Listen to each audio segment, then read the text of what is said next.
Hello everybody, welcome back into the kitchen here. This is not a misplaced video.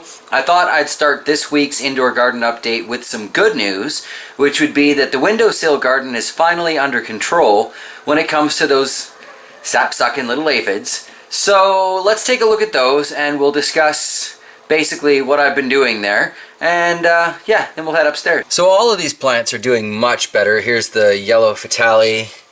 Then beside that here, what do we got?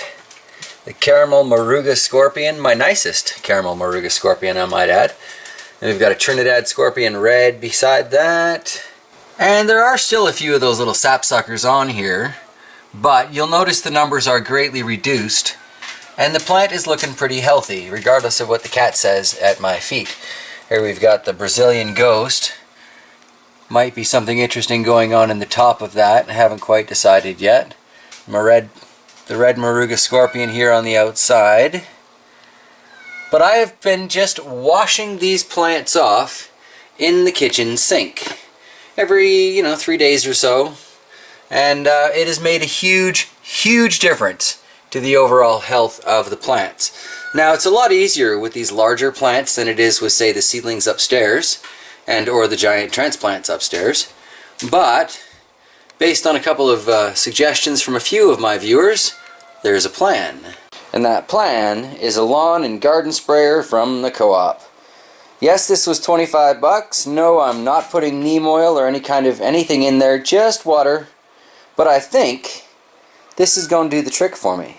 So the first of the plants from upstairs is the red ghost scorpion. Not a whole lot on here, so this should be fairly quick. Not quite sure I'll be able to film spraying, but pretty basic procedure. This is just a pressurized pump, so, a couple of squirts, set it on jet, pretty straightforward.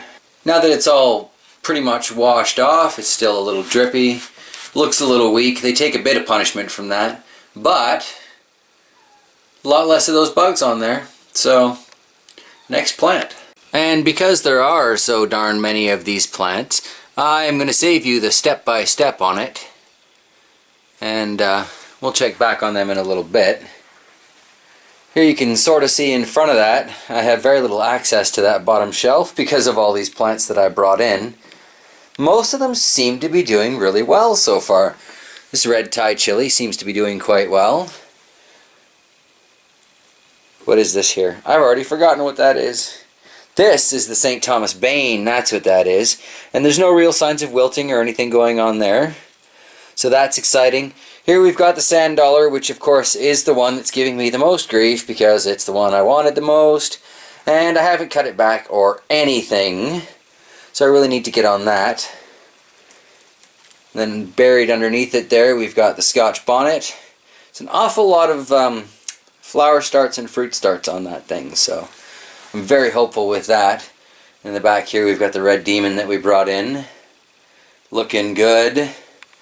And back over here, how's that sweet heat looking? Not bad, not bad. Pulled about 3 fruit off of that so far, that's it.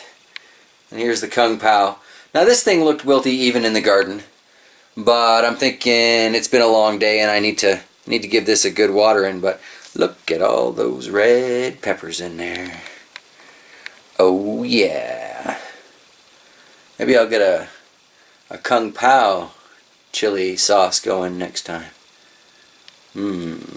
Inside the freezer bag we can sort of see those Sundew seedlings getting a little bit bigger.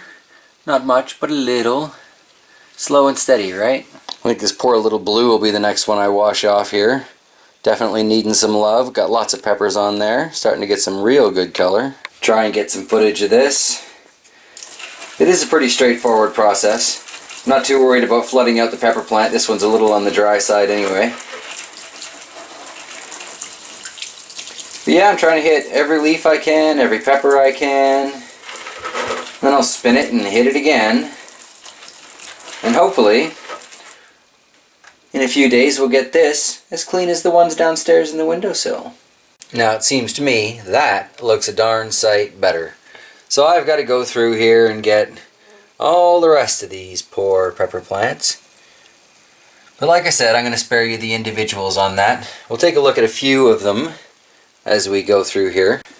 Here's a look at that lemon tree. Not doing too bad, not doing too bad. While we're on trees, there's a look at that avocado in the back corner. It seems pretty happy about life. As an added bonus, everything looks so pretty and clean when it's freshly washed. Alright. Well, I lost a lot of leaves in that process, but I lost a lot of sapsuckers too, so I'm just going to have to hope it's all been for the best.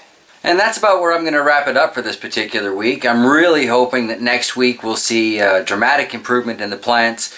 Hopefully by then I should have washed them another 2, maybe even 3 times. I want to really be on top of it up here. Going to take some bleach to the shelves and try and kill any aphid colonies that might be growing down there. So let me know if you've tried spraying your plants with just plain old water to get rid of aphids and had success or failure or what. Like I said though, I'm really thrilled with the progress it's made on the windowsill garden and how much better those peppers are looking. So I'm really hoping it's going to have a similar effect up here. Alright everybody, thank you so much for watching and have yourselves an absolutely fantastic week ahead. I will see you next time.